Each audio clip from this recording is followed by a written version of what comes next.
ఏ రకంగా అయితే government medical కాలేజెస్లో సీట్లు కేటాయింపులు ఉంటాయో అదే రకంగా ఈ ఏదైతే ఇప్పుడు చేపట్టబోయే పీపీపీ మోడో జరిగే మెడికల్ కాలేజీలో కూడా అదే రకంగా సీట్లు ఉంటాయి అనే విషయాన్ని కూడా ఈ సందర్భంగా జగన్మోహన్ రెడ్డి గారికి తెలియజేస్తా ఉన్నా. మీరు రెచ్చగొట్టే కార్యక్రమాలు చేస్తే ఇబ్బంది పడతారని కూడా తెలియజేస్తా ఉన్నాం. నూతిలో తోయాలి, ఎవరిని తోయాలి? ప్రజలే మిమ్మల్ని నూతిలో తోసి కప్పెట్టేశారు. ఇక మీరు ఈ జీవితాంతం మీ పార్టీ భూస్థాపితమే, అది గుర్తుపెట్టుకోండి. ఇవాళ రెచ్చగొట్టే కార్యక్రమాలు చేస్తూ ఉన్నారు. ఒక దేవాలయానికి సంబంధించి మచిలీపట్నంలో వెంకటేశ్వర స్వామి దేవాలయానికి సంబంధించినటువంటి భూముల్ని ప్రభుత్వం స్వాధీనం చేసుకుందని చెప్పి అసత్య ప్రచారాలు చేస్తూ ఉన్నారు. దేవుడి దగ్గర అబద్ధాలు ఆడకూడదు, అది గుర్తుపెట్టుకోండి.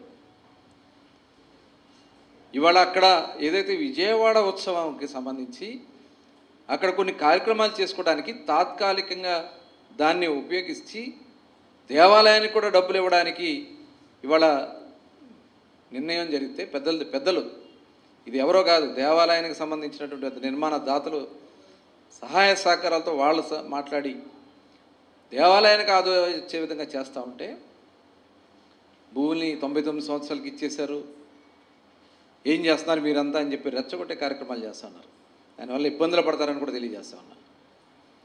అలాగే రప్ప అని ఏదేదో మాట్లాడారు, చెప్తే వినరు, గిల్లితే ఏడుస్తారు. ఇవాళ ఎట్ట తయారు మీరు? చెప్తే వినిపించుకోరు, ఎవడన్నా వచ్చి గిల్లితే కుయ్యో మొర్రో అంటూ రోడ్డును పడిపోతూ ఉంటారు. నిన్న మచిలీపట్నంలో జరిగిన సంఘటన కూడా అదే. నిన్న మచిలీపట్నంలో సోషల్ మీడియాలో పవన్ కళ్యాణ్ గారి గురించి ఒక వ్యక్తి అనుచిత వ్యాఖ్యలు చేస్తే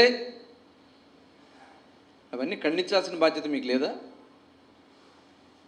అక్కడ ఉన్నటువంటి కార్యకర్తలకి ఆందోళన వచ్చి అతనితో క్షమాపణ చెప్పిస్తే ఏదో జరిగిపోయిందని చెప్పి చెప్తే అందరూ గిల్లితే ఏడుస్తారంటే ఇదే సామెత.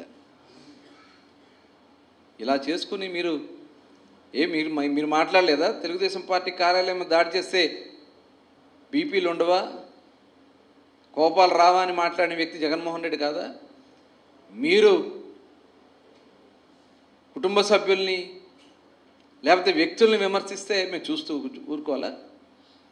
మేము కంట్రోల్ చేయబట్టే ఇవాళ మీరు రోడ్ల మీద తిరుగుతున్నారు, అది గుర్తుపెట్టుకోవాలని చెప్పి వైఎస్ఆర్ పార్టీ నాయకులందరికీ చెప్తా ఉన్నా. ఇవాళ మేము పోలీసు కానీ చాలా కంట్రోల్ చేయబట్టి మీరు రోడ్ల మీద తిరుగుతున్నారు, అది గుర్తుపెట్టుకోండి. మీరు ఇష్టం వచ్చినట్టు మాట్లాడితే మీకు సిగ్గు అని కూడా అనిపించట్లా. ఘోరాతి ఘోరంగా మిమ్మల్ని ఓడగొట్టినా మీకు కూడా సిగ్గు రావట్లా. ఇవాళ పథకాలు, సంక్షేమ కార్యక్రమాలు పెద్ద ఎత్తున దగ్గర 50,000 కోట్ల రూపాయలు వాళ్ళ ప్రజలకు అందించాం ఈ సంవత్సర కాలంలో. పెద్ద ఎత్తున ఈరోజు అభివృద్ధి కార్యక్రమాలు జరుగుతూ ఉన్నాయి. ఈరోజు పెద్ద ఎత్తున పెట్టుబడులు వస్తూ ఉన్నాయి. దగ్గర 10 లక్షల కోట్ల 15 లక్షల కోట్ల రూపాయలు 15 లక్షల కోట్ల రూపాయలు ఇన్వెస్ట్మెంట్స్ వచ్చినాయి. 20,000 మందికి ఎంప్లాయ్మెంట్ ఇవ్వబోతా ఉన్నాం. 20 లక్షల మందికి ఎంప్లాయ్మెంట్ ఇవ్వబోతా ఉన్నాం. మొన్ననే మెగా డిఎస్సి కండక్ట్ చేసి దగ్గర 16,400 మందికి టీచర్ పోస్టులు ఇచ్చాం.